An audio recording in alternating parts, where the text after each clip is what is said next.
Star Wars en direct vous est présenté en collaboration avec siteclan.net, mintinbox.net, StarWarsHolonet.com, PlanetStarWars.com, StarWarsUniverse.com, Star Wars Geeks Québec, le Space Trash Show, ainsi que Génération Star Wars et Science-Fiction.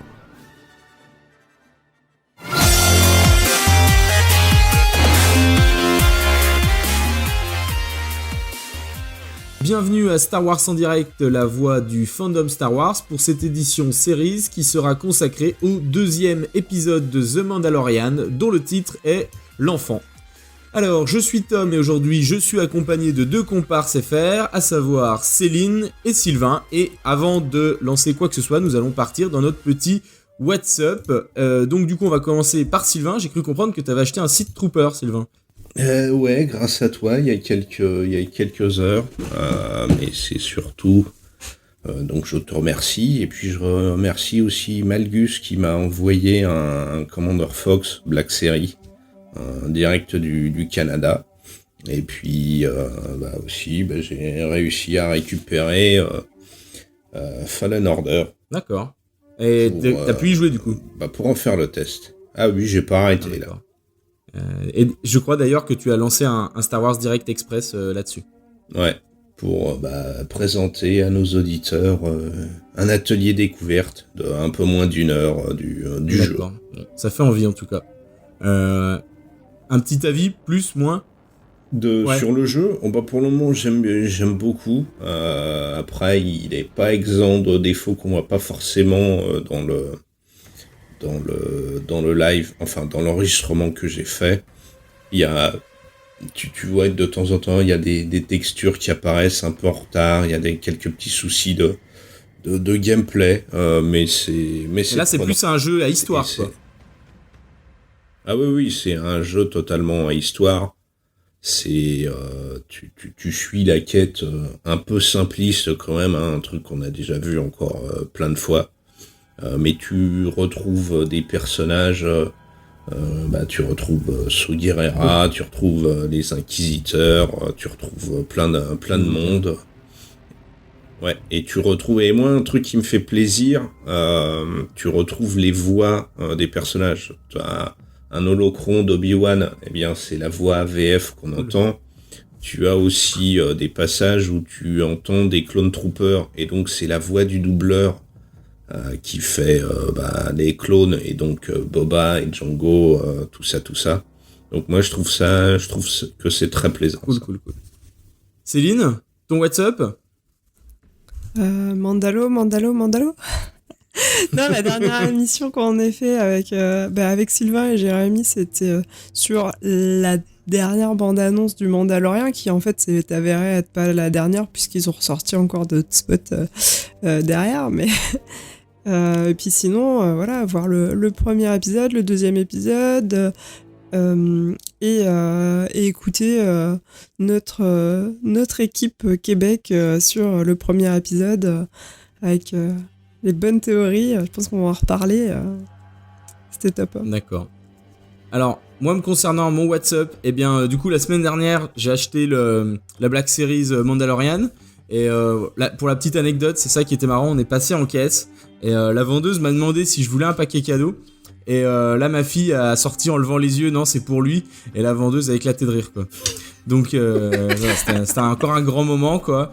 Et grillé. Voilà, grillé. Et puis cet après-midi, du coup, j'ai acheté le nouveau Star Wars Dark Vador, la série avec les Inquisiteurs, là, le tome 4, à 22 balles quand même, hein, donc les gars se mouchent pas avec le coude, mais ça a l'air cool, et j'ai hâte de m'y mettre, et je me posais la question si j'allais continuer à acheter les autres, parce que je sais pas vous, mais tous les partis, les héros, les vilains de la République ou de la Rébellion, je commence à me demander si c'est vraiment nécessaire d'acheter. Enfin, on en rediscutera de tout ça en littérature, quoi.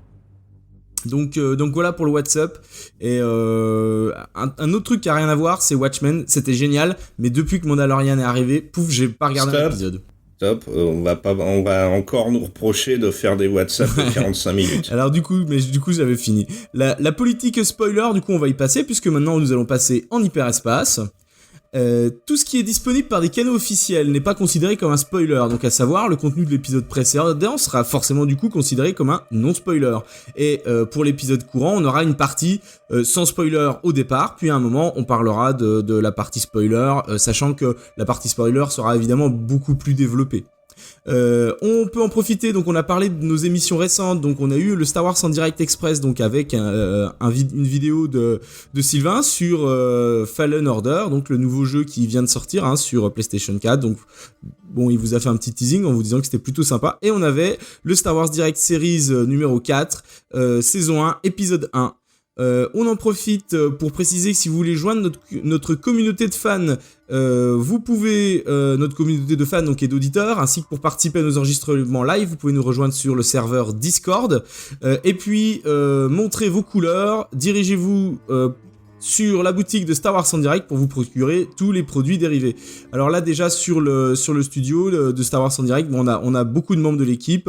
On a Dany, on a Malgus, on a également du coup Paramaribo, Wilmic, Lexberg, Dami Karas et Chippy qui viennent d'arriver. Donc on vous salue et donc on vous souhaite la bienvenue, voilà. On en profite également pour évoquer l'événement de Seb Minot sur l'épisode 9. Alors là, c'est vraiment pour les Québécois, à moins que vous vouliez franchir l'océan pour retrouver Seb Minot, ce qui est possible aussi. C'est à Montréal. Ah, c'est à Montréal, c'est le 19 décembre. Et Sylvain, tu peux nous en dire un petit peu plus Il organise donc une soirée au cinéma de 19h à 23h. Avec la projection du film juste après, au prix de $60, vous aurez droit à un souper, des souvenirs officiels, des enchères, tout un tas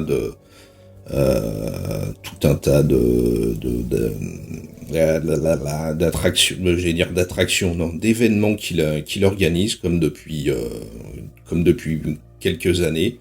Vous aurez même du popcorn et de l'alcool à volonté. Donc vous pouvez le contacter pour participer à cet event. Et donc on en profite également pour remercier nos partenaires Mint Inbox, Star Wars Holonet, SiteClan.net, Planète Star Wars Universe, Star Wars Geek Québec, Génération Star Wars et Science-Fiction, ainsi que le Space Trash Show. Donc nous allons désormais pouvoir passer en hyperespace et nous lancer sur l'histoire de l'enfant, donc le deuxième épisode de The Mandalorian. Oh crap! Prepare to jump into hyperspace on my mark. All right, stand by.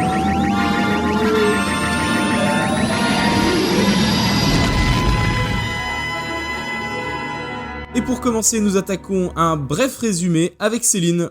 Oui, alors on avait laissé le Mandalorian avec un bébé Yoda. On peut pas être plus précis sur le nom de l'espèce, puisque le nom de l'espèce de Yoda n'est jamais mentionné dans l'univers Star Wars. Et maintenant qu'il l'a, il veut retourner à son vaisseau. On remarque que les petits lézards ont l'air d'avoir envie de faire copain-copain avec le bébé. Donc ça présage un petit peu, ça fait penser un peu à comme s'il avait de la force ou quoi. On se pose des questions. Et puis ils se font attaquer par des Trandoshan, c'est-à-dire l'espèce du chasseur de primes Bossk dans la trilogie originale. Les Trandoshan orange, quoi. Et donc du coup, par rapport à ce petit résumé, on va pas aller plus loin pour ne pas vous spoiler. Donc là, on est vraiment sur l'intro. En fait, c'est ce qui nous est présenté juste avant l'écran titre, on va dire. Et on va faire déjà une première critique sans spoiler, puisqu'on va pas dire plus de choses que ce qui a été dit dans le synopsis. Eh bien, vas-y, Céline, du coup, commence par nous donner ta critique sans spoiler. Sur l'épisode en général, je l'ai trouvé... il se passait beaucoup moins de choses que dans le tout premier. Donc voilà, on sent qu'on est plus au fil de la série, alors que le premier c'était vraiment pour installer les bases de la série. Ceci dit, j'ai trouvé que ça se regardait bien, que ça restait sympa, bien réalisé. J'accroche bien sur cette série. Sylvain ? Moi, j'ai vraiment adoré. Il est exactement dans la continuité du premier. On garde toujours énormément de mystères, j'aime beaucoup. Il y a toujours ce côté western. Très franchement, j'espère que la série restera à ce niveau-là. Parce que ouais, c'est assez globalement, c'est assez classique, mais ça prend son temps. Ça veut pas en faire ni trop peu. Moi, j'adore. Je sais que je vois des gens gueuler sur les réseaux sociaux parce que ça parle pas assez, parce que c'est lent, parce que c'est ceci. Oui, mais c'est le problème de cette génération, de la génération Netflix. Vous voulez avoir toute la série en une seule fois. Là, non. Vous l'avez petit bout par petit bout, et moi, ça m'éclate. Ça met de l'attente, ça met de la pression, et je trouve que ça va très bien avec le ton qui est donné dans la série. Moi, j'ai trouvé qu'il n'y avait pas beaucoup de gens qui critiquaient la série. Hein. Je trouvais que globalement, j'avais plutôt des bons retours. Oui, c'est plus, je regarde dans mes contacts Twitter et Facebook, plus des gens qui trouvent que c'est quand même un peu lent, que le personnage principal, il dit pas grand chose. On apprend finalement peu de choses, mais c'est alors qu'ils aiment bien. Il y a de beaux effets spéciaux, c'est de tout ça. Il y a plein de trucs sympas, et je trouve que c'est un changement de rythme et donc une façon aussi de regarder les séries. On est repassé à l'ancienne, et je trouve que c'est salutaire. Alors, du coup, moi, je vais vous donner ma critique. Alors, moi, je vais faire déjà assez simple, une phrase qui me plaît assez, c'est que pour l'instant, Mandalorian, c'est mon meilleur film Star Wars après trilogie originale. Je trouve que là, c'est la première fois où vraiment, alors pour certaines raisons, hein, parce que il y a tout ce que j'aimais le plus dans la trilogie originale, c'était les périodes Mos Eisley dans la cantine de Jabba, aussi un peu les Ewoks. Il manque plus que les Ewoks, et c'est bon, je suis à fond.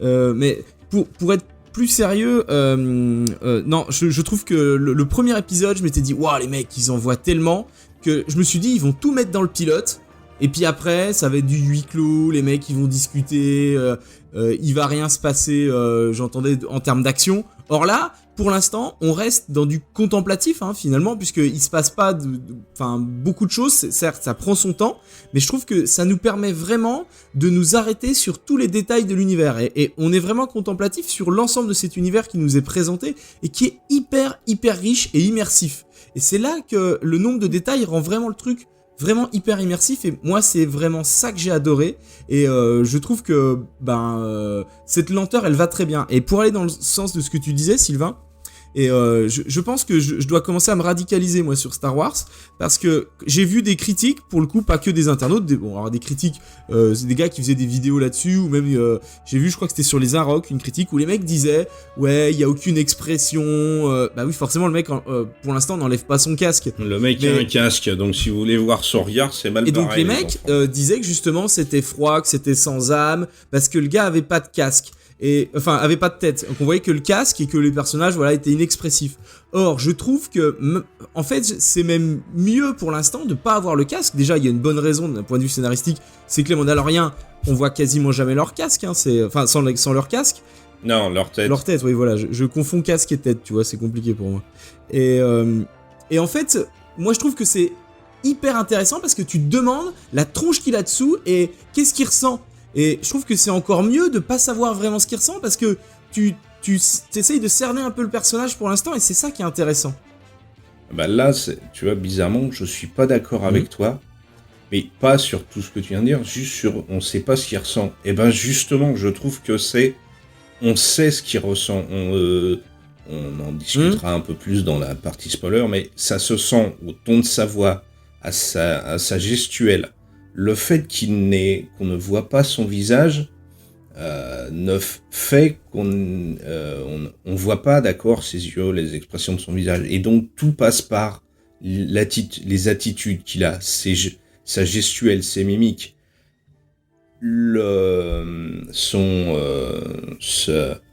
son dernier geste de l'épisode 1, il en dit beaucoup sur le personnage. C'est et donc c'est ça où, contrairement à ce que toi tu dis, j'ai beaucoup pour vous dire, après ces 2 épisodes, je me dis que le Mandalorien, il vient à peine de débuter sa carrière. Je le vois comme ça. Alors, c'est comme ça pour le moment. Tu vois, la question, c'était de savoir, par exemple, est-ce que le Mandalorien, il est empathique, par exemple, par rapport au mec qu'il a arrêté, tu sais, le premier, le bleu, dans l'épisode 1. Donc ça, c'était une vraie question. Est-ce que ce Mandalorien, il est empathique ? Oui ou non ? Est-ce qu'il est empathique avec le bébé Yoda ? Et que, du coup, tu sais pas trop ça, moi. Et ça, c'était un élément qui me manquait. Par contre, tu sens que des fois, il est énervé, même si tu vois pas son visage. Mais t'as quand même le doute, tu vois, et que des fois, même quand il va avoir des silences et qu'il parle pas, il communique juste par une posture, par une façon de regarder, etc. Enfin, tourner le visage. Moi, j'aime bien. Moi, ça me plaît. Ouais, mais c'est vrai que dans le chat, Chippy mentionne que ça ressemble un peu au western spaghetti de Sergio Leone. Et je la rejoins là-dessus. Dans Sergio Leone, il y a aussi des scènes entières où les mecs, ils décrochent pas à sourire. Ok, ils ont pas de casque, mais c'est tout comme parce qu'en fait, ils ont le visage impassible. Mais derrière le jeu d'acteur de tout le reste, et la façon dont ils posent le dialogue, ça fait tout le jeu d'acteur. Et en fait, là, on retrouve un peu la même chose, c'est-à-dire que on n'a pas besoin de voir sa tête pour ressentir tout ce qu'il ressent. C'est vraiment super bien fait comme effet. Et c'était un peu mentionné aussi par l'équipe canadienne. J'avais vu la semaine dernière. Ils ont pris ce parti pris de faire un le western. Le jeu d'acteur transpire quand même. Là, je suis assez d'accord. Mais j'avais vu aussi une critique d'un mec qui disait que les blurbs étaient dégueulasses, que c'était moche, ces bestioles, et que justement... Voilà, je repars sur l'épisode 1, mais on y revient, c'était sur le thème des critiques, mais que je trouve que ce qui fait l'intérêt du truc, c'est que les bestioles, des fois, sont moches. Et on a Dami Karas qui dans l'épisode souligne quelque chose, qu'il n'y a pas un seul humain quasiment dans cet épisode, et quasiment pas dans le précédent non plus, et que c'est vachement couillu, parce que souvent les gens ils veulent un humain pour qu'on s'identifie, et moi je trouve ça chiant, des humains on en voit déjà tout le temps dans tous les films, partout, et que pour une fois qu'on est dans Star Wars, les mecs ils ont eu les couilles de dire ok, on va pas mettre d'humain. Et même dans les personnages principaux, Mandalorian on peut considérer qu'il est, même si c'est un humain, on va considérer que c'est un personnage un peu à part entière, fictif, pas humain. On a un Ugnaught, on a un droïde assassin et un bébé Yoda, quoi. Enfin, je veux dire, c'est incroyable, quoi. Et tous les protagonistes autres sont pas non plus des humains. Ça, c'est génial. Oui, d'ailleurs, je me faisais cette réflexion-là parce que j'ai regardé un peu la VF parce que je voulais me faire une idée de la qualité de la VF.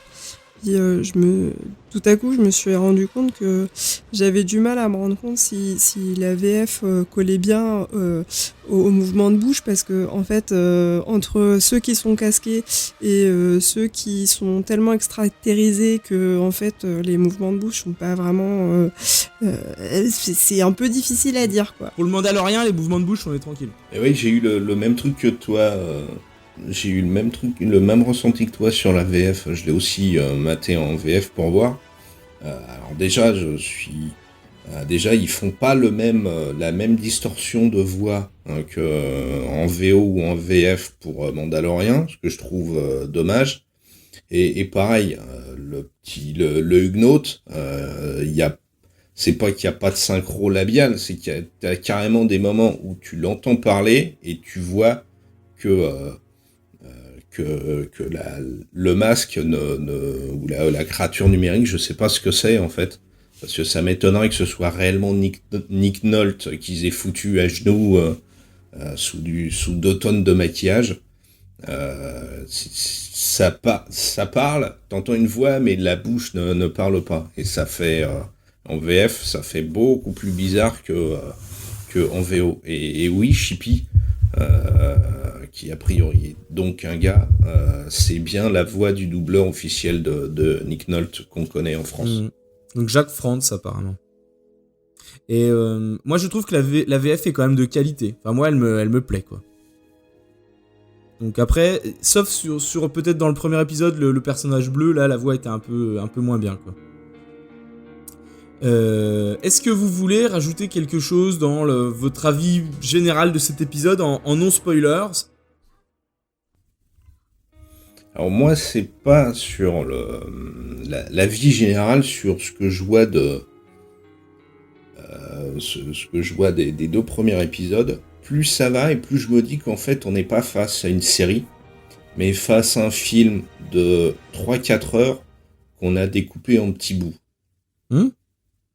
C'est mon impression générale.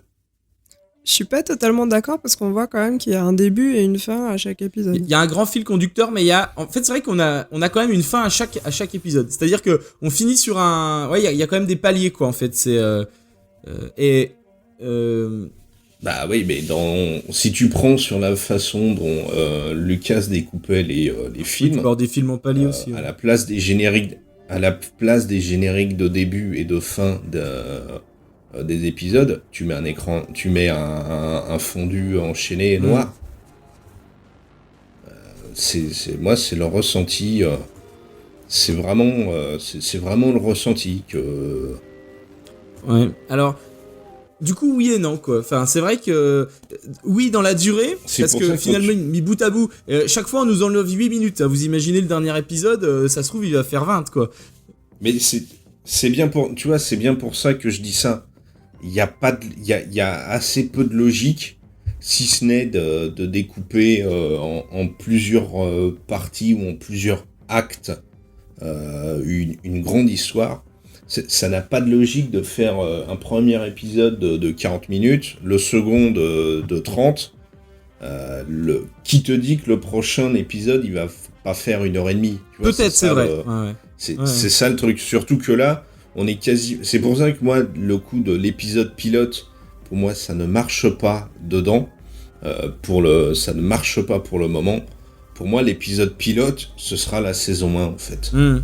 Mais c'est vrai qu'il pourrait aussi dire, en fait, on va pas se limiter artistiquement à bloquer un format de 40 minutes figé, puis il pourrait dire 20 minutes parce que là, on n'a rien à raconter de plus, donc on va pas meubler, donc on y va comme ça. Et puis après, on peut en faire un d'1h20 parce qu'on a besoin...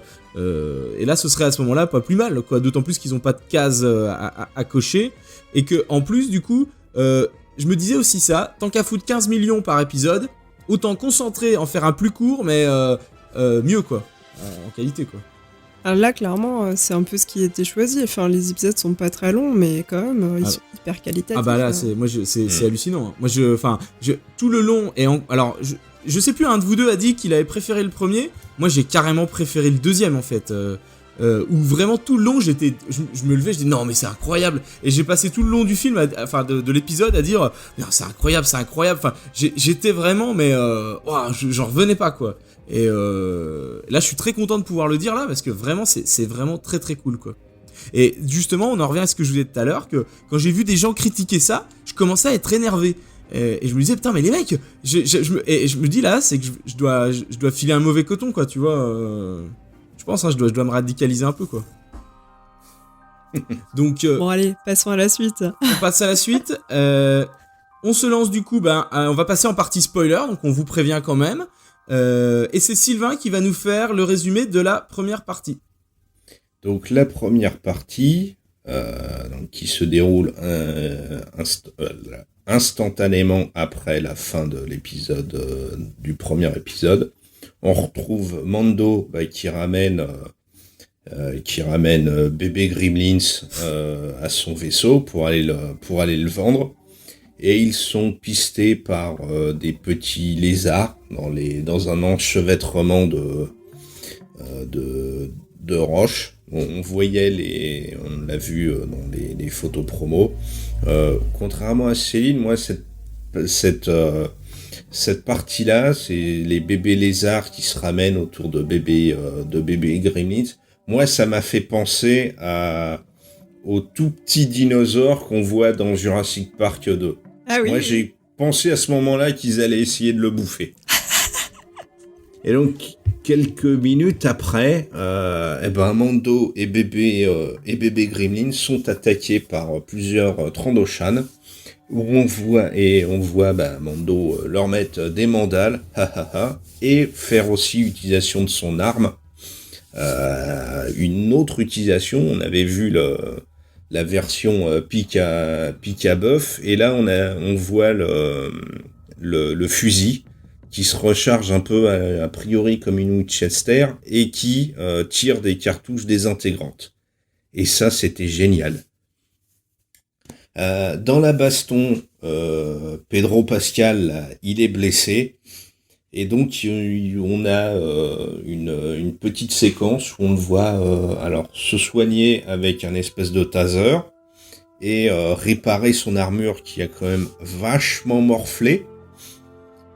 Et on a bébé Gremlins qui a priori a de la compassion pour Cascalu et qui essaye de le guérir en imposant les mains tel Jésus.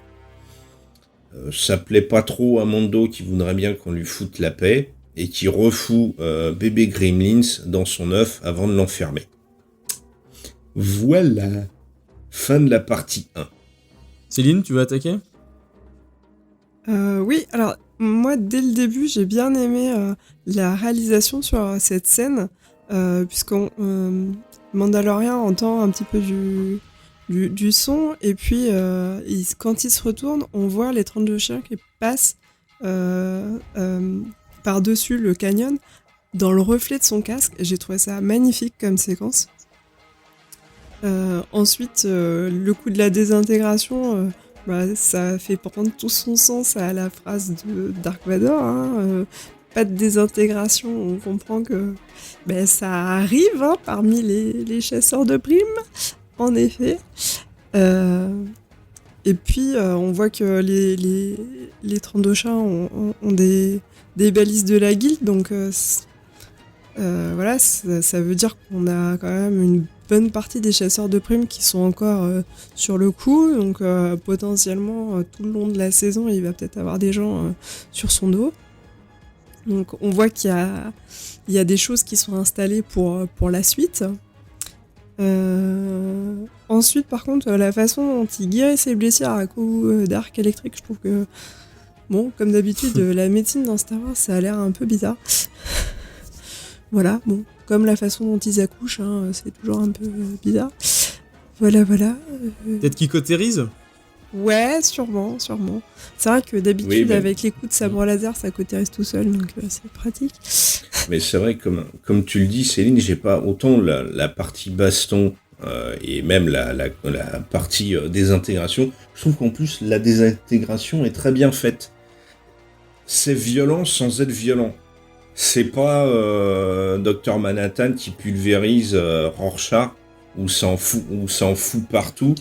C'est là, c'est pouf à pula, et je trouve que c'est un effet finalement très cool pour oui, je quand pense même. que c'est assez pratique comme format pour eux aussi, c'est que ça fait quelque chose qui est à la fois violent dans sans l'idée, le montrer, et en même temps qui n'est pas violent à l'écran, un peu comme dans Buffy quand les vampires disparaissent en cendres.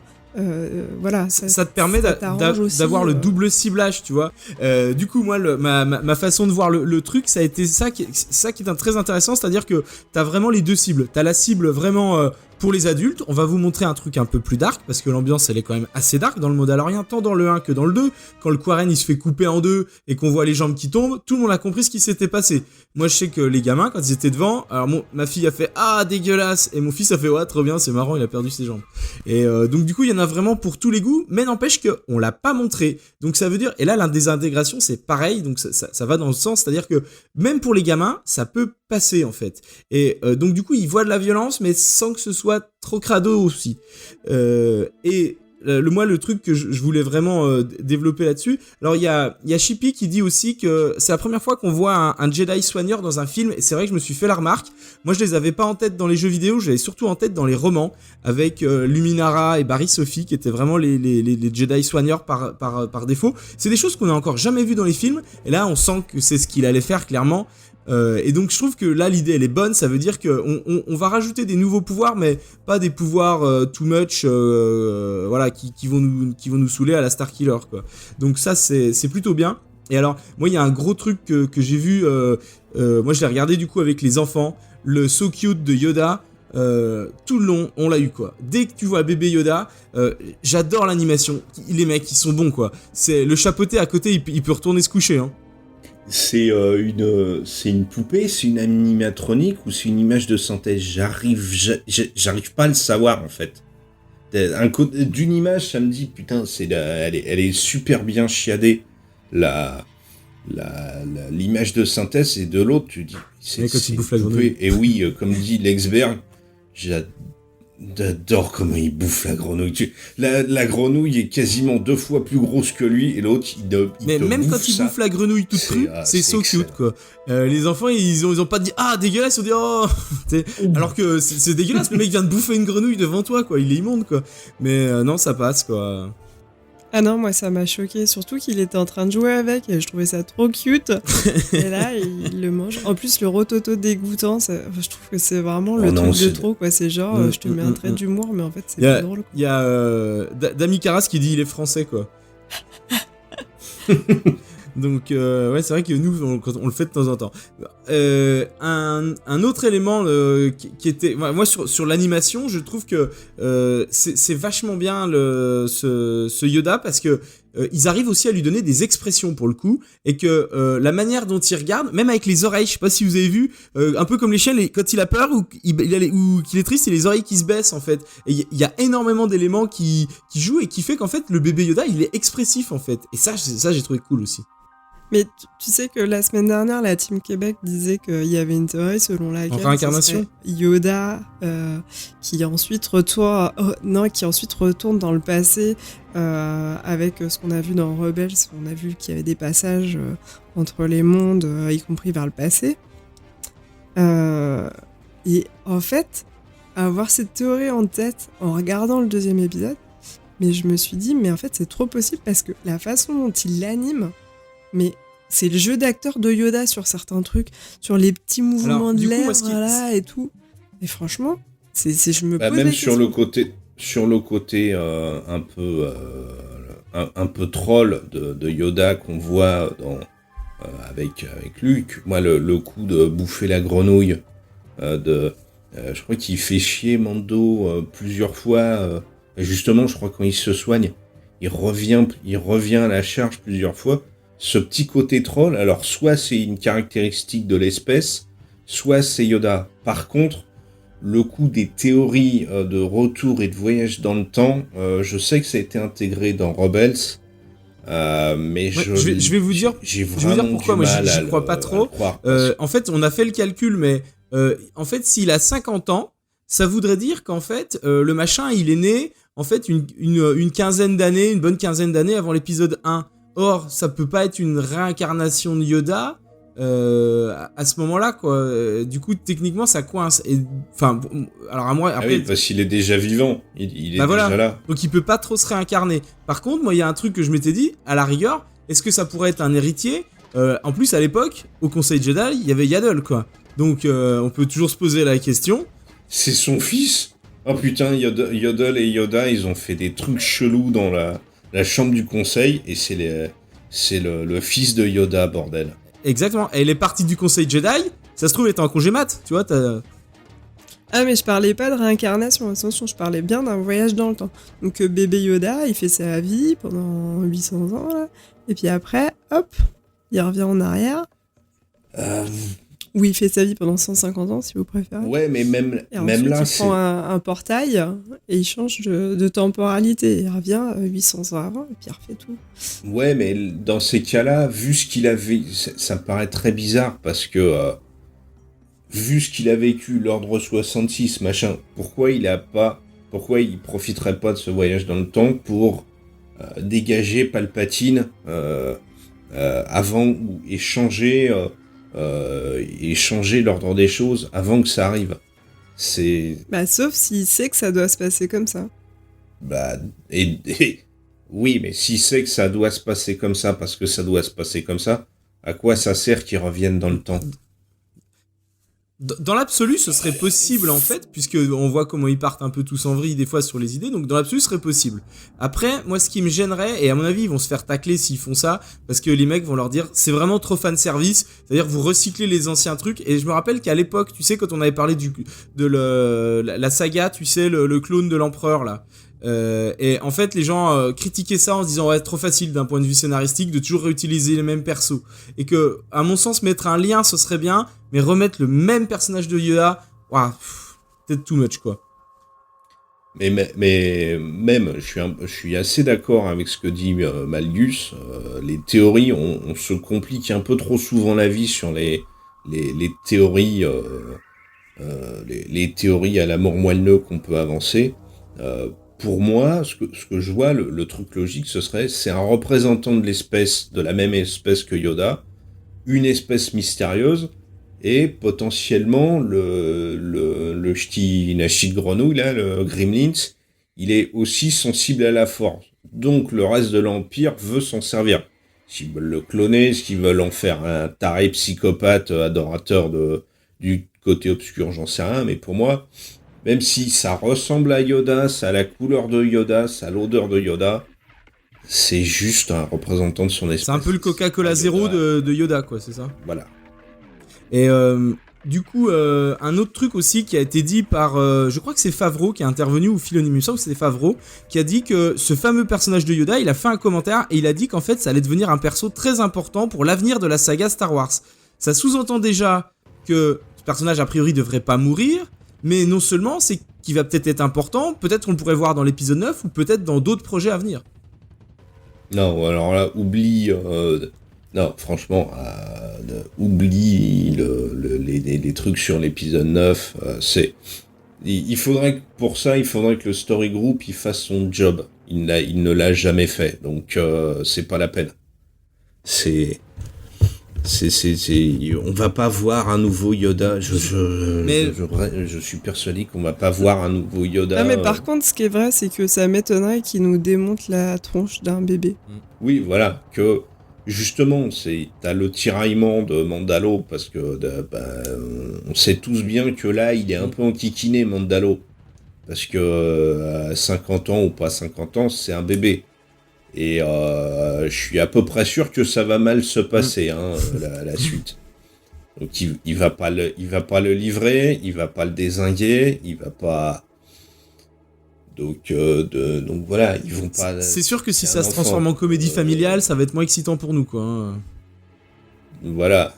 Et je sais pas, moi je l'imagine quand même bien revenir plus tard, ce personnage. Je me dis que s'il a dit ça, à mon avis ils vont essayer de faire des connexions quand même, d'aller chercher des personnages et de les replacer, surtout s'il y a Filoni dans la baraque. À mon avis il va essayer de connecter les éléments les uns aux autres, quoi. Oui, il peut, mais connaissant le gars, donc il va essayer de nous ramener ou faire des refs à... non, même pas, c'est pas Filoni le leader de la série, c'est Favreau. Mais Filoni, il est sur... à mon sens, il est plus la caution multi-série, tu vois, qui va relier le reste, quoi. Oui. C'est lui le doyen, quoi. Oui, mais tu vois ce que je veux dire, c'est... Oui, ah non, toi t'es sur l'idée de l'épisode 9, ouais, l'épisode 9, je veux bien le mettre entre parenthèses. Et encore, ça me semble quand même bizarre que l'épisode 9, il est en sandwich entre l'épisode 8 et 7. Hein ? Qu'est-ce que tu... Non, ça vous a pas tilté, non ? Est-ce qu'il y a un hasard que l'épisode 9, il sort entre l'épisode 7 et 8 ? Quoi ? Ah, tu veux dire de Mandalorian ? Ouais. Est-ce qu'il y aurait pas une connexion ? Ah oui, parce qu'il y a que tous les numéros s'y perdent, mais épisode de Mandalorian, le 7 et le 8, entre les deux, il y a l'épisode 9 de film. Mais non. Si, moi je pense que pour avoir le dernier Mandalorian, il vaudra mieux avoir vu l'épisode 9 d'abord. On sait jamais. L'épisode 9 de la saga. Si, pour moi c'est... Non mais c'est clair, mais j'étais pas clair. Non, j'y crois pas parce que... Faut d'abord regarder dans aller l'ordre au de cinéma sortie, quoi. avant de regarder la télé. Non, j'y crois pas du tout parce que le scénario du film, il est déjà disponible. Avec tous les leaks, on sait ce qu'il y a dans le film. Et il y a a priori, il y a aucun lien, il y a aucun élément qui correspondent. C'est donc voilà. C'est plus une sorte de hasard du calendrier. Et encore, connaissant Disney, ils ont justement préparé la sauce. Le fait qu'on ait 2 épisodes par semaine qui nous amènent, qui vont nous amener justement pile à la sortie de l'épisode 9, c'est pour booster les ventes, c'est pour faire monter la hype, c'est pour garder les gens accros à Star Wars le plus longtemps possible. Faut arrêter je pense qu'il faut arrêter de faire des théories sur ils ont imaginé des grosses histoires. Non, c'est des marketeurs. C'est les mecs du marketing qui ont dit si on découpe notre film Mandalorian de 3 heures en 8 épisodes et qu'on commence là, le dernier, ça nous amène à la sortie du dernier film et le dernier épisode, c'est 3 jours après la sortie ciné. Les gens seront fous, ils seront chauds. On va se faire des millions. Voilà. Ouais, je sais pas. J'ai tendance à penser que le marketing, s'ils font une bonne histoire qui s'enchevête, ça nourrit les ventes aussi. Mais il y a aucun lien entre les gens du marketing et les scénaristes. Arrête de rêver. Arrête de rêver, Thomas. L'époque cross-média, moi, chaque fois qu'ils ont fait du cross-média, je trouvais que ça valorisait les produits et ça te permet de mieux les vendre. Hein. Et je sais pas. Regarde, les compatibilités, des fois, entre des supports permettent de mieux vendre, quoi, tu vois.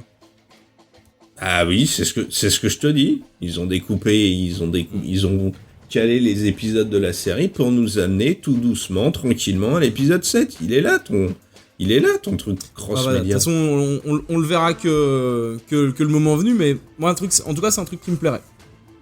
Et je voulais juste rajouter un dernier truc. C'est le moment où il ramène le bébé Yoda dans le berceau. Ça m'a beaucoup fait penser au running gag du type un peu comme dans Toy Story 4 quand la fourchette elle saute dans la poubelle. Et ce côté, il revient, je le ramène, mais de manière un petit quand même un peu énervé parce que il écoute pas ce que je dis, mais douce quand même. Donc c'est-à-dire c'est le bourrin mais qui essaye d'être un peu tendre avec le bébé. J'ai trouvé que comment dire cette opposition était assez marquante, quoi, était assez rigolote. Donc on passe à la deuxième partie de l'épisode. En arrivant au vaisseau, notre Mandalorien, du coup, il revient avec bébé Yoda pour aller récupérer sa prime. Et en fait, il découvre des Jawa qui sont en train de désosser son vaisseau. Et donc, et au fond, un énorme Sandcrawler. Hein, donc les gros tanks, en fait, des Jawa. Et le Razor Quest, il est quasiment vidé de moitié. Et alors, la particularité, c'est que ces Jawa ne sont pas des Jawa aux yeux jaunes, effectivement, puisqu'on n'est pas sur la planète Tatooine. Par contre, ce qui est intéressant, c'est de voir qu'ils ont aussi un Sandcrawler. Alors, je sais pas comment le Sandcrawler est arrivé là. Excellente question. Et que, effectivement, Céline, toi, t'as noté qu'ils étaient gris de teinture. Alors, sur les costumes, peut-être ça m'a moins marqué. Mais les yeux rouges, j'ai vraiment tilté, parce que d'habitude, on a les yeux jaunes. Mais ils disent quand même Outini. Donc, ils ont la même langue, mais pas tout à fait les mêmes traits physiques. Et donc du coup notre Mandalorien il est énervé, donc il ressort le super bazooka et ça c'est vraiment, là c'est pas très cute pour le coup, il explose des Jawa qui sont trop mignons, tout gentils et on les voit exploser et il s'en fait une bonne série. Et donc du coup il part à la poursuite du Sandcrawler parce que les mecs ils partent en mode forteresse et il essaye d'escalader.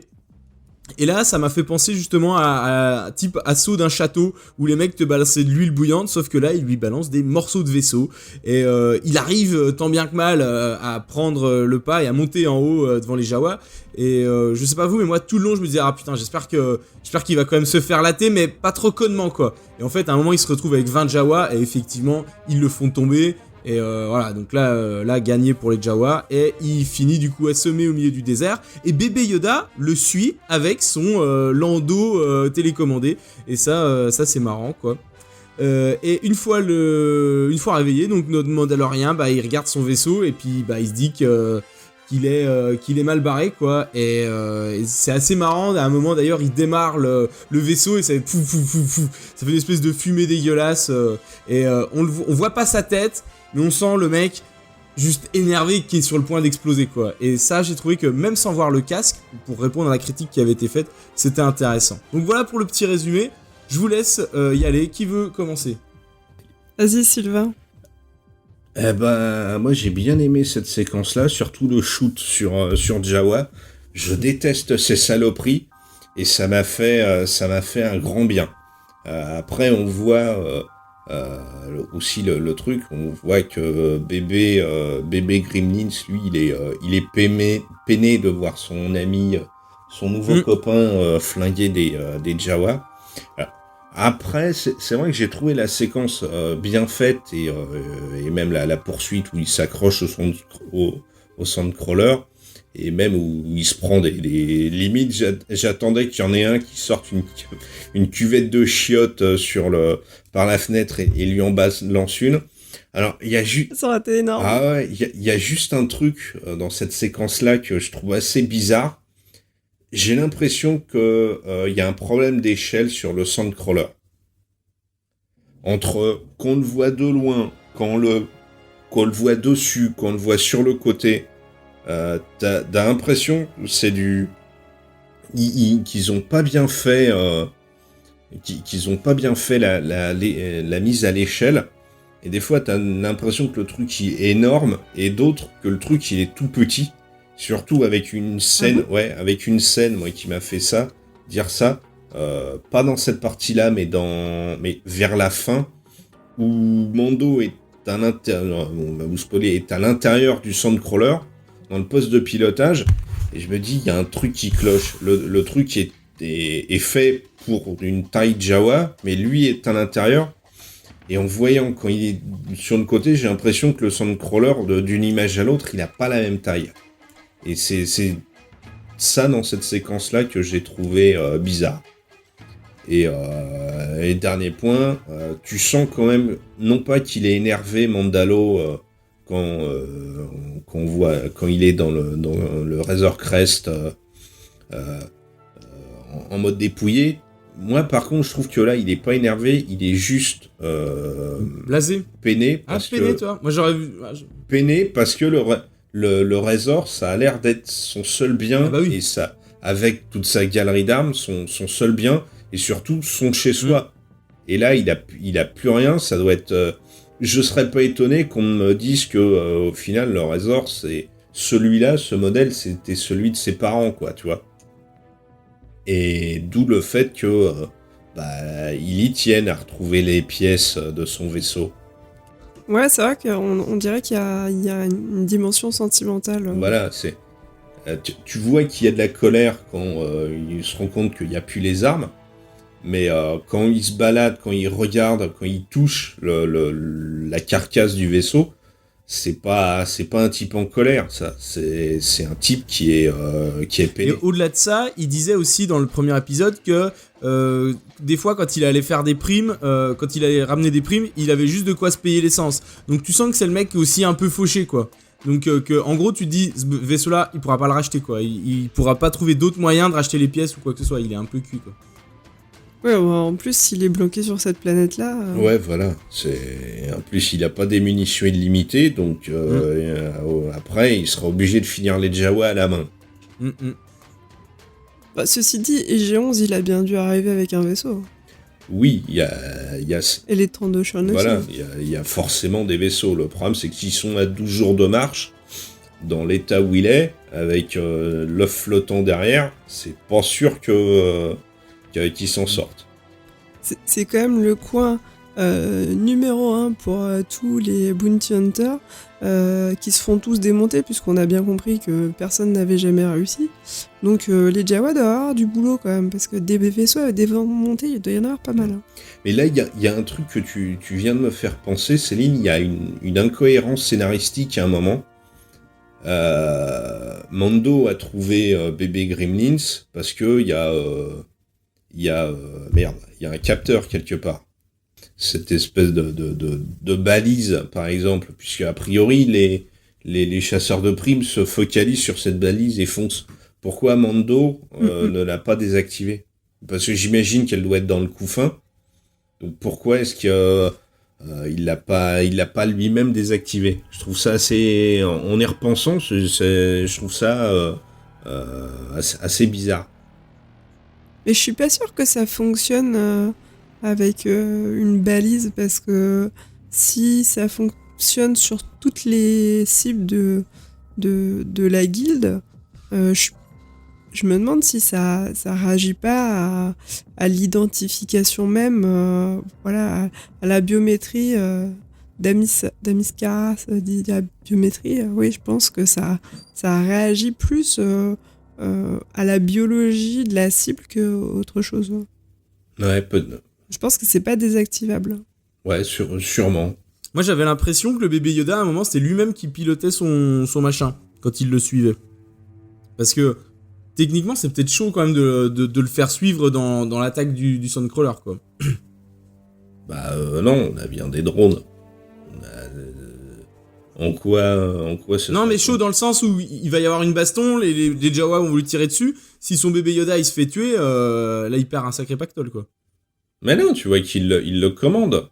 Tu le vois un peu plus tard, il a... oui, voilà, comme Nico Crank le dit, il le commande avec son brassard. D'accord, bah ça j'ai pas dit. Il y a les commandes, donc il est en mode... et tu le vois quand il se tabasse avec le rhinocéros, il écarte bah là j'ai vu là, par fin, contre. Mais la première phase, j'avais pas capté, quoi. Et autre chose, une question, comment le Sandcrawler il est arrivé là? Comment il est passé de Tatooine à ici, quoi? Ça c'est une bonne question, parce que les Jawa... Et qu'est-ce que t'en sais que... Non, mais qu'est-ce que t'en sais que ces Jawa là, ils viennent de Tatooine? C'est pas les mêmes, hein. C'est pas là. Ils ont tous leur Sandcrawler, hein. Ça doit être juste le truc à la mode chez les Jawa. Ça te donne l'impression... Ouais, mais la question que je me suis posée, c'est comment, dans la galaxie, d'une planète à l'autre, la culture Jawa de construire un Sandcrawler, comment est-ce qu'elle s'est diffusée? Si les mecs, a priori, ça a l'air d'être un peu des... comment dire, ils sont pas d'une classe sociale très élevée, a priori ils ont pas de quoi se payer des vaisseaux, quoi. Et c'est vraiment la question, comment est-ce qu'ils ont harmonisé leur... C'est des ferrailleurs, c'est pas parce que c'est des nomades du désert, pillards et des trous de balles qui savent pas communiquer. Qui te dit, c'est pas non plus... qui te dit que le Sandcrawler, il est peut-être fabriqué dans des usines qui les livrent. Ou arrête de te compliquer la vie. Ah, mais ils viennent tous de Tatooine. Qu'est-ce que t'en sais que les Jawa, on sait pas s'ils sont originaires de Tatooine. C'est... Ouais, mais j'avais besoin d'avoir de me faire ma référence, mais ton truc de peut-être qu'il les commande, ok, ça me va, je prends. Mais en effet, enfin, je pense que la différenciation entre ces Jawa-là et ce Tatooine, elle peut être ancienne, hein, parce que si c'est vraiment leur couleur de yeux à eux, ça veut dire qu'il y a quand même une altération génétique, ça peut faire des générations et des générations qu'ils sont séparés. Après, sous l'ordre de l'ancienne République, manifestement, il y avait des bus, enfin voilà, on voit Padmé et Anakin prendre un vaisseau sur une ligne régulière. Je crois qu'ils payent une place pleine, ça quand ils voyagent tout le monde dans le bus. Ah non, demi-tarif. Bah ouais, c'est ça la question que je me pose aussi. Et du coup, en termes de valises, les gars, quand t'as 10 kilos de ferraille, du coup, toi, c'est pareil. Non, mais quand t'as un Sandcrawler à déplacer, par contre, à mon avis, le supplément de bagage, tu l'as. Il doit prendre un supplément quand même. Et autre chose, les 32 Shan, je reviens, ils étaient de couleur orangée et ils avaient pas du tout la même gueule que les 32 Shan d'habitude. Ils avaient plus une tête un peu enfoncée, quoi. Donc ils avaient pareil une petite modification par rapport. Attends, ils ont la gueule enfoncée avant ou après? Après, il y en a un qui a plus de gueule du tout. Et d'ailleurs, ça m'a amené une bonne question aussi. C'est que ce fameux fusil qu'il a, le Mandalorien, faut pas qu'il en abuse quand même, parce que si jamais on lui dit ramène-moi le mec, mort ou vivant. Bon, bah déjà vivant, c'est clair que c'est mort, mais même mort, ça se trouve t'as plus de preuves. Tu ramènes du sang, comment? Bah tu ramènes. A priori, tu le vois qu'il utilise le mode désintégrateur du fusil qu'en dernier recours. Il l'utilise pas. Ouais, non, j'entends bien. Il l'utilise pas à tout va. Donc je pense que c'est plus son arme une arme de défense ou d'attaque pour dégager ce qui lui barre la route, plutôt que pour neutraliser sa cible. Tu le vois avec le mec... Dans la cantina, ouais, quand il a juste le petit dans petit la flingue, cantina. ouais. Voilà. Et tu vois que même quand il commence le combat contre les Trandoshan, il est à main nue et avec son petit flingue. Il n'utilise le fusil à la fin, quoi. que après. Après, faut qu'il garde son self-control, parce que t'imagines le gars prend un coup de chou, oh merde, genre... Ah oui, tu peux pas changer d'avis derrière. Hein. Ouais, tiens, après tu diras, ah non, ça j'aurais su, on va... Pardon, ma faute. J'ai tiré trop vite, excusez-moi. Donc voilà, et enfin voilà, j'ai trouvé que moi cette scène, ah oui, il y en a beaucoup qui nous ont dit que ça faisait penser un peu à Indiana Jones aussi, quand ils arrivent proche du ravin là, et qu'il y a la course poursuite autour, et c'est vrai que moi j'ai eu aussi cette sensation là, quoi. Je sais pas pour vous. C'était exactement le commentaire que j'allais faire sur cette scène, donc je suis tout à fait d'accord avec les gens du chat. Ça m'a fait totalement penser à Indiana Jones et la dernière croisade, quand il est sur le char, qu'il s'accroche le sac, tout ça. D'autant plus que, en fait, moi j'avais lu un article dans le Lucasfilm Magazine qui expliquait que cette partie-là d'Indiana Jones, elle est tournée dans la vallée de la mort, au même endroit que R2D2 quand il dit à C3PO non, je vais aller de l'autre côté, et qui se fait capturer par les Jawa. Et d'ailleurs, si vous faites des arrêts images sur Indiana Jones et sur A New Hope, il y a clairement des plans, c'est vraiment la même vallée, quoi. Enfin, c'est vraiment le même endroit. Du coup, je me suis dit, mais c'est pas possible, ils y sont retournés. Alors, personnellement, j'ai pas eu le temps de comparer les images, voir si c'était exactement le même endroit. Mais a priori, je crois voilà, pas, non. les Jawa, ça me fait déjà penser à Indiana Jones quelque part. Mais oui, il y a clairement ces références là-dedans, à la séquence du tank. Mais je crois que c'est totalement, à mon avis, c'est totalement volontaire et assumé. Ah bah oui, non mais c'est clair. Y a pas, surtout qu'on sait que tonton George, il était sur le plateau. Donc pourquoi ne pas le faire quand on peut se faire plaisir. Et un autre truc qui était hyper intéressant, c'est que je trouve que dans Star Wars, il y a beaucoup de concepts, je parle dans les films hein, et peut-être même dans les romans, il y a beaucoup de concepts qui sont abordés, mais qui sont pas assez développés jusqu'au bout. Et là, pour le coup, rien que la culture Jawa, c'est pour ça que je vous pose ces questions, bon, je pousse un peu la question pour le délire, mais des fois on se dit, ah ouais, c'est intéressant, leur culture, leur façon de vivre, j'aimerais bien en savoir plus. Et là, pour le coup... Ah, on s'en fout des Jawa. Ah bah, pas moi j'adore. Et du coup, je trouve ça super intéressant parce que c'est immersif. C'est-à-dire, voyons voir, ces petits bonhommes qu'on voit en arrière-plan, on va aller fouiller, on va aller jusqu'au bout et on va voir comment ça se passe à l'intérieur. Et ça, du coup, vraiment, c'est ce que je veux voir. Ah non, là, justement, ils sont désintégrés. On voit pas ce qu'il y a à l'intérieur. Mais c'est pas grave, tu vois un peu le fonctionnement du soundcrawler, même le, alors on anticipe un peu, je vais jusqu'au bout dans ma logique, mais le moment où il monte dans le soundcrawler et qu'il roule dedans, putain mais c'est génial, et qu'il se cogne la tête parce que c'est pas assez haut, enfin ça veut dire que le truc est configuré pour eux, monter dans un soundcrawler, putain mais c'est génial quoi, enfin moi j'ai trouvé ça vraiment top, et c'est vrai que ces Jawa qui sont tellement typique de l'univers Star Wars, enfin c'était très cool, et je me dis on va peut-être pouvoir avoir encore d'autres races, d'autres cultures à aller rencontrer, à comprendre leur fonctionnement, et ça c'est vraiment top, et c'est ce que j'aime dans Star Wars, c'est le fait de voyager, de découvrir des choses nouvelles. Bah déjà, rappelle-toi, dans le premier épisode, on voit, tu sais, le petit compagnon hystérique, là, la sous-merde qui est accrochée à... Le bleu ? à Jabba the Hutt et qui pote Leia. Tu la vois en brochette. Et il y a l'autre derrière qui regarde et qui commence... Et l'autre derrière qui... Allez, qui c'est qui en veut ? Ouais, non, mais alors là, mais il y a plein de trucs, et du coup c'est pour ça que peut-être même plus dans le premier où en arrière-plan il y avait tellement de références, et même, alors c'est pas bien parce qu'on va revenir en arrière, mais le fait d'aller... Non, parce qu'on va passer à la troisième partie. Je fais juste une analogie pour là-dessus, et puis après je m'arrête, mais le personnage bleu là, celui qui chie par sa poitrine, mais c'est génial quoi, c'est-à-dire que tu crées une nouvelle race, et bien, alors déjà on en utilisait plein, hein, dans les 2 épisodes tout le long on a plein d'anciennes races, mais cette nouvelle race on va lui donner une morphologie particulière avec une histoire particulière, et ça c'est vraiment cool quoi, et moi j'ai envie qu'il continue sur cette voie là. Allez Sylvain, raconte-nous la suite. Non, c'est Céline. Ah c'est Céline, pardon. Donc notre Mandalorien, toujours avec son petit couffin, retourne voir Quill, puisque il a plus de vaisseau, donc il est un peu désespéré, il va voir son seul pote, qui lui conseille de négocier avec les Jawa. Donc il retourne voir les Jawa, et puis les Jawa disent on veut ton armure, bien sûr le Mandalorien dit non. on veut bébé Yoda. Le mandarin n'a rien dit non. Bon, ben, on veut un œuf. Ça sent le piège, déjà.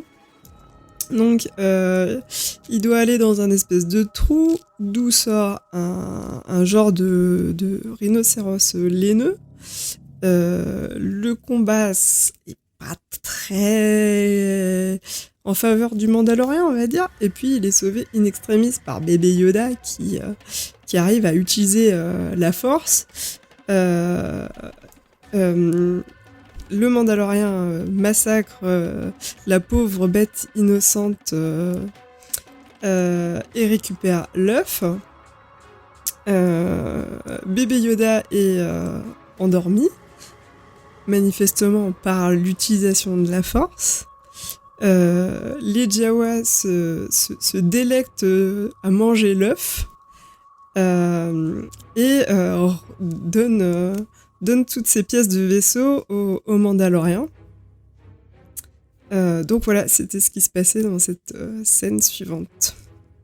Au début, moi, quand ils ont dit on veut l'œuf, j'ai cru qu'ils allaient demander, comme eux, c'est des ferrailleurs. Je me suis dit, ça se trouve, l'espèce de petit berceau, en fait, c'est ça qu'ils appelaient l'œuf. Et je me suis dit, c'est ça qu'ils vont demander. Ils vont demander le berceau parce qu'il y a une technologie dedans qui les intéresse. Mais en fait, non, les mecs, ils voulaient juste taper un vrai œuf et le bouffer comme des gros gorées sans mettre plein la tronche, quoi. Et j'ai eu la même réflexion que toi, Thomas. Et putain, il va échanger ses pièces de vaisseau contre un couffin portable. Et donc voilà. Et il y a beaucoup de gens qui disent là sur le chat que le fameux rhinocéros laineux fait penser au Rick. Et c'est vrai que dans la bande-annonce, on avait été nombreux à croire que c'était ça. Alors c'est peut-être un peu un cousin éloigné, au même titre que les Triceratops. Il y a plusieurs sous-familles de Triceratops. Ben là, les Rick, on pourrait imaginer qu'il y a peut-être des dérivés un petit peu des Rick, quoi. Voilà, c'est un laineux. Alors, je suis un peu moins content de la séquence parce que même si elle est bien faite, le Rick, je trouve qu'il se détache un peu trop par moment de l'image. Donc, c'est un effet spécial un peu dégueulasse par moment. Mais j'aime bien le fait que c'est pour ça que ça me dit que plusieurs fois Mando vient de commencer réellement sa carrière, parce que là il se fait démonter la gueule. Tu sens qu'il sait pas du tout par quelle boule prendre, et tu le vois même à la fin, le mec il sort un couteau contre un rhinocéros laineux qui doit peser 4 tonnes et qui a une corne qui fait sa taille. Et un autre dernier point négatif là-dessus, ils le butent, mais ils prennent même pas la peau. Alors que tu pourrais t'en faire une belle couverture, tu pourrais prendre de la viande pour bouffer pendant des mois. Et ben non, on l'abandonne là. Je trouve que c'est gâcher la nourriture, ça. Et autre chose, là, même le fameux œuf, les mecs, ils le mangent sur, si tu veux, à moitié sur le camion, quoi. Alors que tu te dis, l'œuf, visiblement, il doit être rare et super bon. Les gars, vous auriez pu prendre le temps de vous poser à table et de le manger. Ils en foutent partout et il y a vraiment gros gâchis. C'est des comme ça, ils doivent pas en manger tous les jours, visiblement. Oui, je suis d'accord, moi ça m'a assez choqué. En fait, je me suis dit, ça y est, ils vont nous élever un rhinocéros laineux qui sera leur solde. Enfin voilà, je me suis dit vraiment qu'ils allaient utiliser cet œuf pour un truc. Enfin, je m'attendais vraiment pas à ce qu'ils l'ouvrent là et qu'ils le bouffent devant nos yeux en 10 secondes. Ça m'a. Mais je vous dis que c'est des petites saloperies, ces Jawa là. Paradoxalement, si tu veux, on s'attendait pas à ça, on se dit c'est gâché, mais en même temps, la scène est très rigolote. Je pense que quand on la regardera une deuxième fois, on va se marrer, quoi, parce que en gros c'est la stupidité des Jawa, quoi, un peu. C'est que les gars, enfin, on sait pas comment ils réfléchissent, quoi, mais c'est très c'est très premier degré leur façon de voir le truc, et finalement c'est ça qui rend qui donne, c'est un genre d'humour Star Wars, quoi, et je trouve que c'est beaucoup plus fin que certaines formes d'humour qu'on pouvait avoir même dans Star Wars 8 par exemple, où des fois la blague elle était un peu lourde, quoi. Et là on est clairement dans de l'humour Star Wars. Il y en a beaucoup d'ailleurs de l'humour Star Wars dans cet épisode. Et d'ailleurs, je voulais revenir à la scène de la négociation où j'étais juste pliée, quoi. Enfin, quand il commence à lui dire qu'il parle Jawa comme un Wookiee, enfin, franchement, j'étais... Non, mais même, alors on veut ton armure, on veut ton casque, on veut tes armes, il finit limite par les cramer au lance. Pareil, j'étais plié. C'est un peu laissez-les-moi, je vais tous les buter. Ça va prendre moins de temps que négocier, parce que clairement, c'est des négociations à la con, quoi. C'est assez marrant de voir tout ça, où tu vois que même lui, il est déprimé par tout ce qu'il est obligé de faire. C'est même pas comment ça je négocie là, mais c'est les pièces de mon vaisseau, rendez-moi ça ou je vous crame tous, quoi.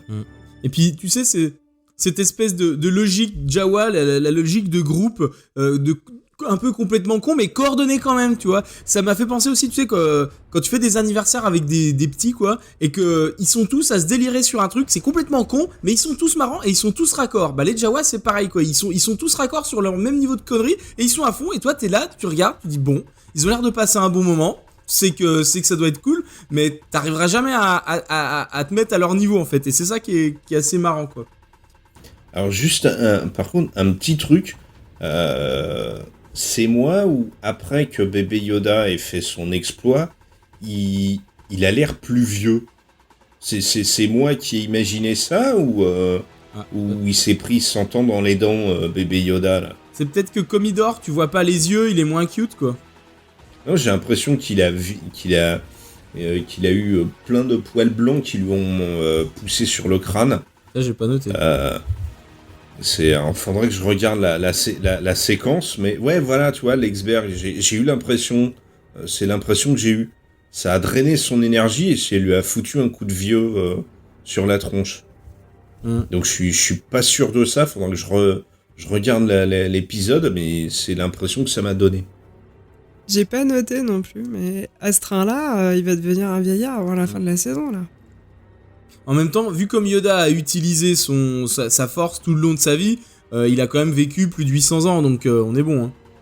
Hein. Ouais, mais et justement, si ça se trouve, en fait, il s'est payé à notre tête, il a pas 900 ans, il en a juste 90, et voilà. Et alors, d'ailleurs, je voudrais revenir par rapport à ce bébé Yoda, sur les fameux 50 ans qui avaient tiqué déjà dans la première émission, où les gens disaient ouais mais en fait moi ça m'avait tiqué au début, je m'étais dit bah 50 ans il a encore une tête de bébé, donc proportionnellement va falloir que son adolescence aille vite. C'est ce que je me suis dit aussi, et en fait peut-être que non, peut-être qu'en fait il a une tête de bébé, mais qu'au niveau de la taille, comme il marche déjà, qu'il est déjà indépendant, qu'il sait déjà faire des choses, peut-être qu'en fait il a déjà 10-11 ans, peut-être qu'il est déjà pré-ado en fait, mais c'est juste que par sa morphologie on a l'impression que c'est un bébé parce qu'il est dans un couffin, mais qu'en vrai il est peut-être déjà pré-ado ce fameux bébé Yoda. Bah, pourquoi ça ? Parce que 900 ans comme moi, si tu fais un rapport x10, ça passe. Il a l'attitude de quelqu'un qui a 90 ans. Donc là, il aurait pas 50, mais 5 ans. Ouais, alors donc du coup... Ça passe. Non, mais ce qu'il disait dans l'autre émission, c'est que il dit à Luc que quand, comme moi, tu auras enseigné pendant 800 ans, tu auras plus d'expérience. Voilà, enfin, je sais plus comment il tourne sa phrase, mais du coup, en fait, ça veut dire qu'à 100 ans, il était déjà un adulte. Or là, si on multiplie, là, il a grossièrement, il a 1 an et demi, quoi. Enfin, il est même pas capable de parler. Il a des donc, croissance. Qu'est-ce que tu veux que je te dise, moi là. Mais non, mais peut-être qu'il parle peut-être pas dans la langue basique, c'est tout. Il y a ça, et puis même, peut-être que physiologiquement, cette espèce-là, et 100 ans pour arriver à un âge adulte mature, et que après c'est plus c'est plus lent ou où ça se stabilise jusqu'à ce que tu atteignes 800 ans et que tu commences à décrépir à ce niveau-là. Mais même par exemple, là s'il avait en âge humain 5-6 ans, finalement ça passe mieux. C'est logique. Et d'ailleurs, je trouve que c'est plus logique depuis qu'on l'a vu bouger, marcher, commencer à faire des choses. Parce que tant qu'on le voyait tout seul. Dans l'épisode 1, on le voyait juste dans le couffin. T'as l'impression qu'il a 2 mois le truc en fait. Tu sais, il bouge dans sa couette et il est dans un couffin. Donc tu te dis, il a 2 mois. Alors que là, il peut avoir entre 5 et 10 ans déjà. Et que du coup, l'idée de vieillissement, elle a plus besoin de se faire de manière accélérée. Donc on redevient cohérent par rapport à son âge. C'est ça que je voulais dire. Oui, je suis d'accord qu'il paraît déjà plus mature que dans le premier épisode où on voit pas du tout bouger. C'est surtout que dans le premier épisode, on le voit dans la dernière minute. Et voilà, là, on le voit en action que dans cet épisode-là. Et un autre truc aussi qu'on avait vu alors en dehors avec Loïc quand j'en avais parlé, c'est la façon de parler de Nick Nolte, donc le fameux Gnot. En fait, on en est, justement, je vais faire une analogie avec Yoda, où la façon de parler de Yoda, elle est entrée finalement dans la culture populaire. Et là, ils sont en train, je trouve, avec l'humour qu'ils ont et certaines références qui sont en train déjà de devenir cultes, presque de rentrer, à mon avis, des codes, peut-être pas dans la culture populaire, mais au moins dans la culture Star Wars. Et quand il finit ses phrases, le Nick Nolte, et qui sort ainsi ai-je parlé, on pourrait presque imaginer que ça peut devenir une phrase culte et que ça donne une identité à cette nouvelle série. Que ça apporte quelque chose en plus vraiment à l'ensemble de Star Wars. Et ça, je trouve que c'est assez cool aussi. Bah, ça dépend si c'est un personnage qui va revenir ou pas, c'est pas sûr. Ah ouais, pour toi, elle va pas revenir ? Je suis pas certaine. Hein. Mais après, même sans ça, je le trouve déjà marquant, même sur 2 épisodes, quoi. Ce personnage, il a déjà marqué, et il a permis que le Gnot, qui est toujours le troufion qui traîne à côté pour ramener des câbles ou dont on se moque, tout d'un coup, le Gnot est cool. C'est-à-dire que finalement, tu peux être de n'importe quelle race alien, ton personnage peut être cool, tu vois, c'est pas clivant en fait par rapport à, voilà, toi t'es un cochon, c'est fini quoi, tu feras rien de ta vie. Et lui il est vraiment, il a vraiment une vraie personnalité, et ça je trouve ça intéressant. Ouais, je suis d'accord, par contre c'est vrai qu'il a remis le Gnot sur le devant de la scène et de manière magistrale. Peut-être qu'un jour on aura des Gungans pareil. Je trouve que c'est l'avantage de cette série-là. On voit on voit plein d'aliens, plein de races différentes. Ça permet de les présenter autrement. J'espère qu'on en apprendra plus sur les Mandalos, plus sur d'autres races, d'autres organisations, d'autres espèces. C'est une chose que un film ne peut pas faire. Tu peux pas développer 4 races, 12 cultures différentes dans des films de 2 heures. Et c'est là où j'espère par contre que Quill, on le reverra à d'autres moments. Il a l'air sympathique, il a l'air aussi d'être une espèce de boussole, peut-être pas morale, mais de remettre une petite tarte dans la tête à Mandalo quand il a pas, comme il disait, quand il essaye de chevaucher la couille sur patte, là, dans le premier, il dit tes ancêtres ont chevauché des créatures légendaires, là c'est une sous-mer du désert, alors tu vas me chevaucher ça et tu vas arrêter de faire ta fillette, quoi. C'est un peu le padré, quoi, de l'équipe, quoi. Voilà, et puis il y a une façon de parler, comme tu dis, qui oui, voilà, comme le dit Malgus, c'est le Yoda à Mando. Le gars qui te dit le chemin il est par là, on sait que c'est dur, mais bon, t'es un mandalorien, alors tu remets ton casque et tu vas au turbin. Mais quelque part, ce serait tellement dommage d'avoir travaillé des aussi bonnes caractérisations de personnages pour juste les mettre en secondaire.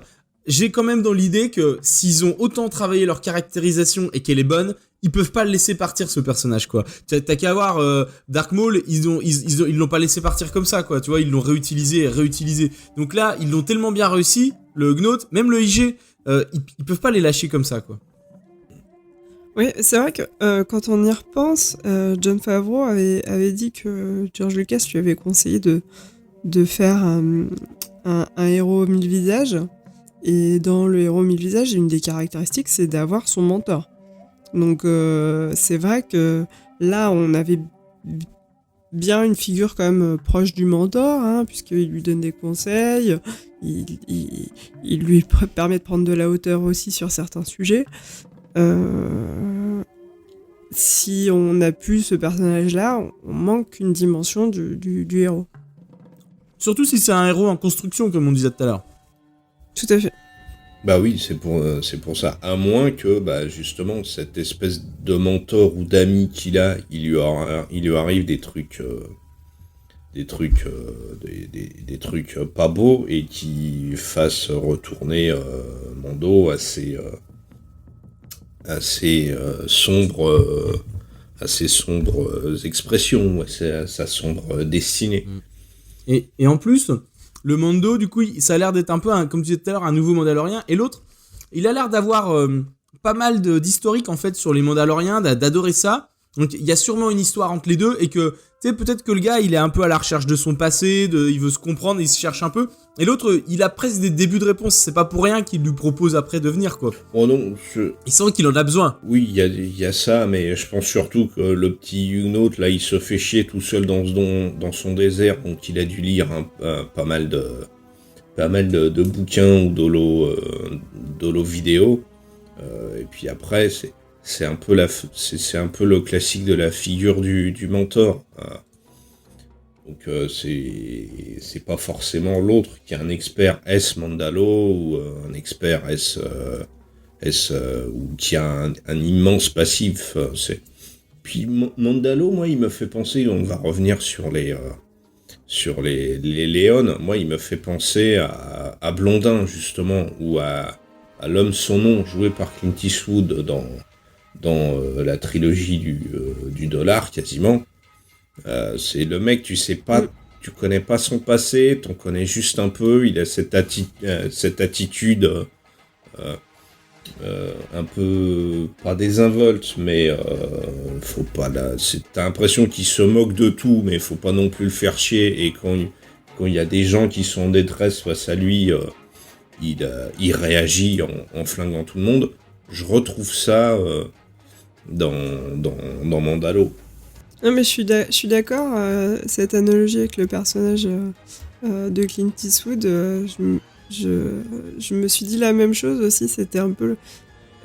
C'est à la fois the good, hein, dans le bon, la brute et le truand, mais à la fois, c'est un mec qui a du cœur, mais qui a pas de cœur en même temps. Enfin, il est aussi sans pitié, donc. Penser non pas, c'est Blondin en fait qui se fait appeler dans Le Bon, la Brute et le Méchant, mais pour le tout premier en fait qu'il a fait.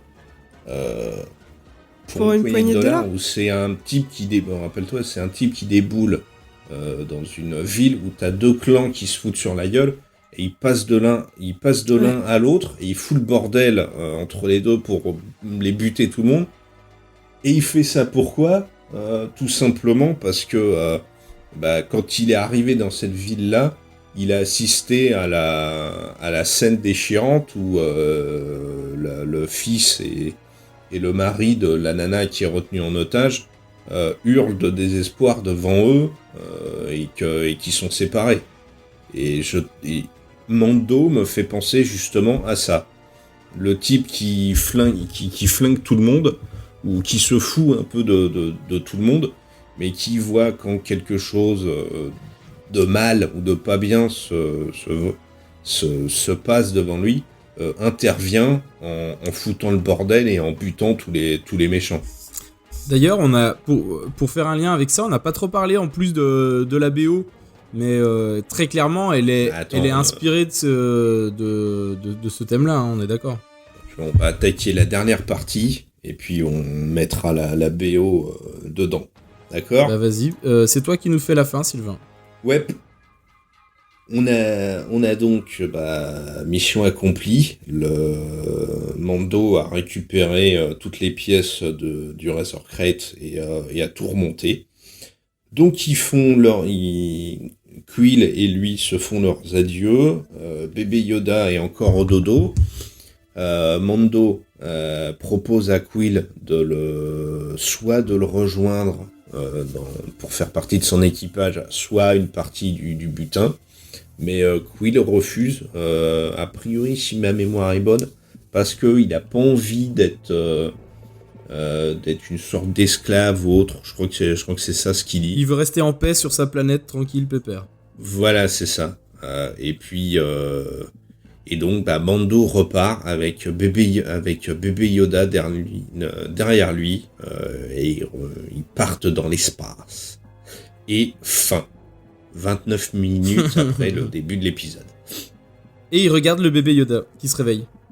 Ouais, j'ai trouvé ça chouette qu'ils prennent le temps de faire des vrais adieux à Quill, parce que voilà, comme on avait dit, c'est un super personnage et ça aurait été dommage de le laisser juste comme ça. Ouais, Là, on prend le temps de dire un dernier mot, d'avoir encore une dernière partie de son background. On sait pas trop ce que c'est, mais voilà, il dit qu'il a pas envie d'être encore en servitude, donc clairement, on se doute qu'il a peut-être été esclave ou quelque chose comme ça. Voilà, c'est des non-dits, mais qui disent beaucoup en même temps. Et donc, je trouvais ça bien de prendre le temps de lui dire au revoir correctement. C'est ça, c'est dit ça, Lexberg, il nous dit dans le canal qu'il travaillait sur Bespin. Donc c'est dit ou c'est une blagouse? Mais oui, il a l'air d'avoir du vécu et il veut surtout qu'on lui foute la paix. Ah ok, c'était une blague. Bon. Mais voilà, comme tu dis, Céline, il y a beaucoup de choses qui sont dites dans des non-dits. D'où là, c'est très touchant, surtout si je dis pas de bêtises. On voit Mando qui vérifie deux trois fois si bébé se porte bien. En plus, il a l'air content de retrouver son vaisseau. Donc, pour moi, la fin de ce premier arc, avec l'épisode 1 et l'épisode 2, est géniale. Et puis, cette musique envoûtante, le thème de Mando, moi, je me le mets quasiment en boucle, là, en ce moment. C'est assez génial.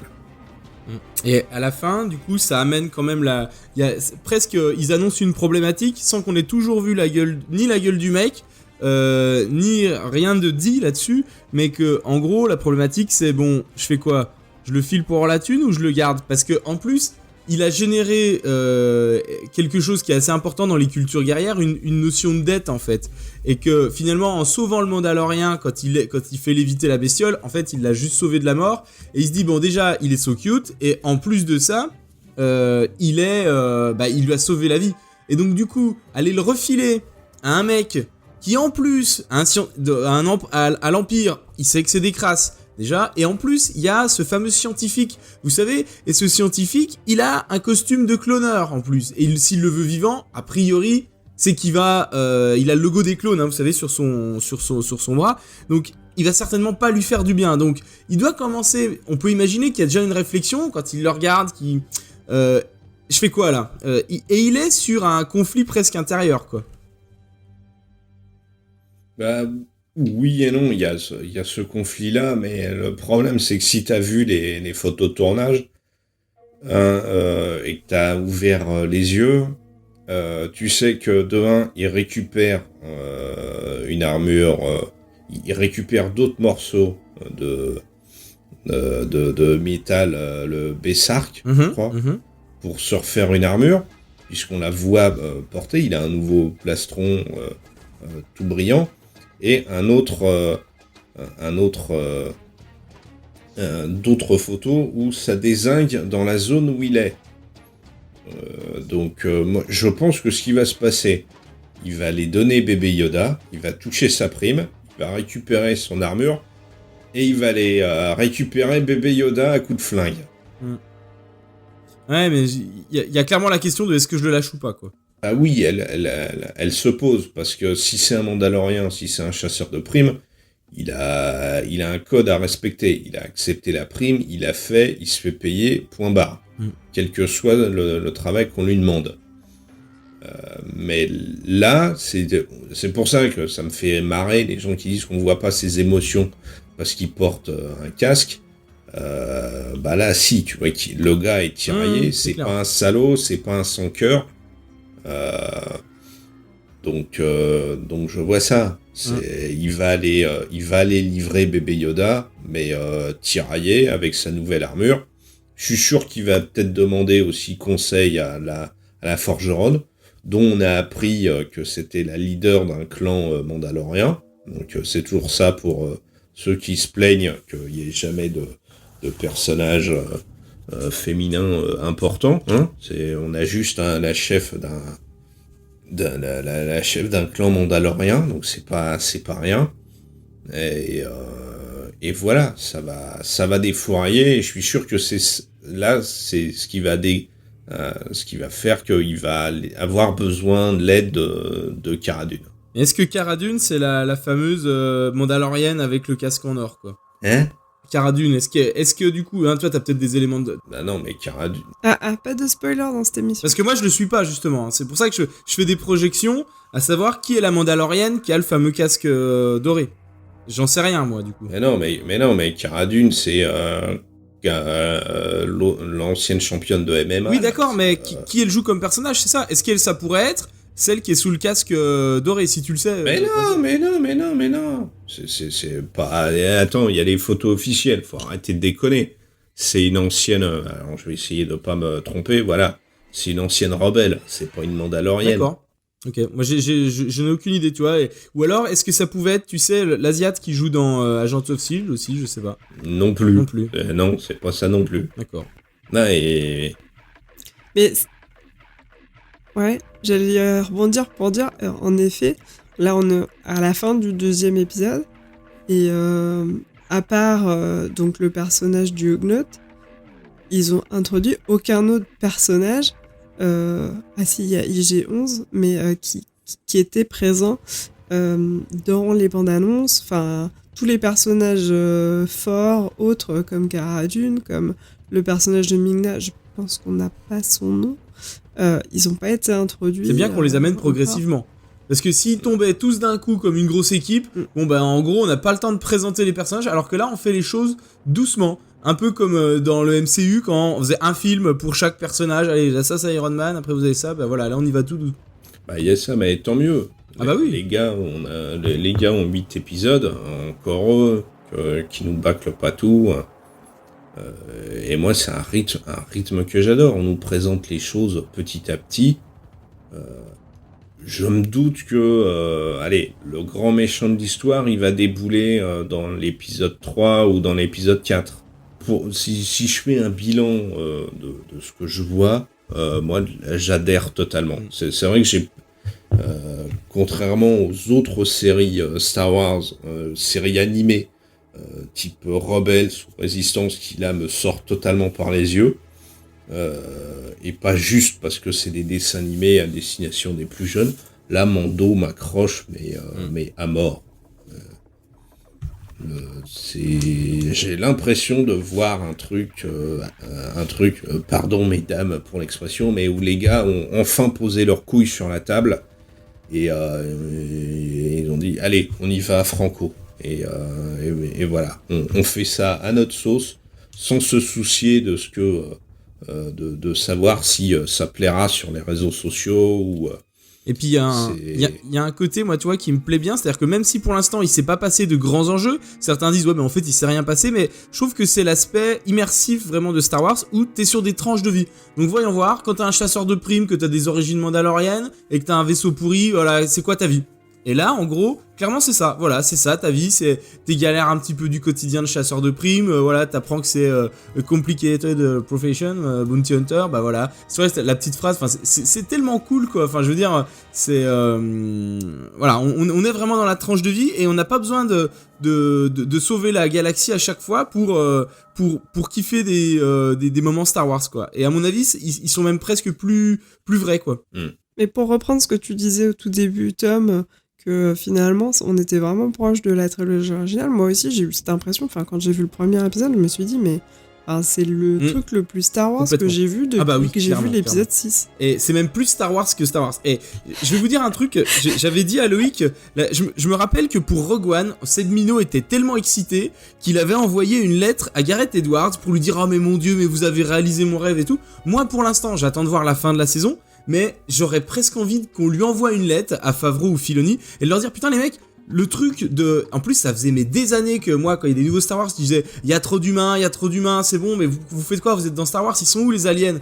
Bah putain, bah ça y est, on l'a fait, et il y a pas que les aliens, il y a les créatures, il y a l'environnement crasseux, il y a tout ce que j'adore dans Star Wars, tout ce que je préfère, bah c'est là-dedans. Et du coup, tu sais, je me dis, waouh, ça y est, enfin les gars, vous me l'avez fait, quoi. Et vraiment là c'est cool quoi. Et j'aurais vraiment envie qu'on arrive à faire, je sais pas, peut-être une pétition ou quoi, parce que évidemment tu vas avoir du haters qui vont dire ouais mais alors là on comprend pas, on s'identifie pas, puis le mec on a toujours pas vu sa gueule, c'est chiant, y a pas de jeu d'acteur, c'est que du fanservice. Non, c'est au contraire quoi, et puis les bêtes quand ils les montent elles sont moches, mais justement, c'est ça le but, c'est ça qui est intéressant, c'est que si on voit un beau cheval et tout, c'est pas intéressant, y a aucun folklore quoi. Là on est à fond quoi. Et ah oui, Expert qui nous dit qu'effectivement les humains sont la race la plus répandue dans l'univers, mais certes, par contre plus quand t'es dans le noyau, quand t'es si tu veux sur la bordure extérieure, pour moi t'es plus sur les autres races qui ont pas été mélangées avec justement les humains. Et c'est ceux-là qui à mon avis sont les plus intéressants, parce que voir le noyau central, moi ça me saoule quoi en fait. Voir toujours les mêmes tronches, voilà. Après c'est mon goût à moi. Mais voilà, après si d'autres peuvent dire moi j'aime mieux les humains, mais moi c'est ce que je voulais en tout cas, et ça fait plus de Star Wars pour moi. Vous voulez rajouter quelque chose, allez-y. Non, j'attends de voir le Razor Crest en jouet démontable, où on peut avoir la version une fois désossée par les Jawa et la version normale dans le kit. Ouais, bah ça s'appelle des Lego du coup. Et par contre cet après-midi on a été à la boutique Lego avec mon fils, et ben il y avait 0 Mandalorien quoi. C'est vrai que du coup ça manque un peu, alors c'était peut-être pour nous cacher les persos, mais franchement je pense que j'aurais craqué. Pour l'instant le seul que j'ai trouvé en Black Series c'est le personnage du Mando, et on peut imaginer que les autres vont arriver quoi. Les autres arrivent l'année prochaine. Ah, l'année prochaine. Il y a un dernier truc qui m'a étonné, c'est quand il se bat contre le rhinocéros laineux. Il se prend un coup dans le plastron et on voit des petites étincelles. Et je me suis dit, tiens, c'est bizarre, il y a de l'électronique là-dedans.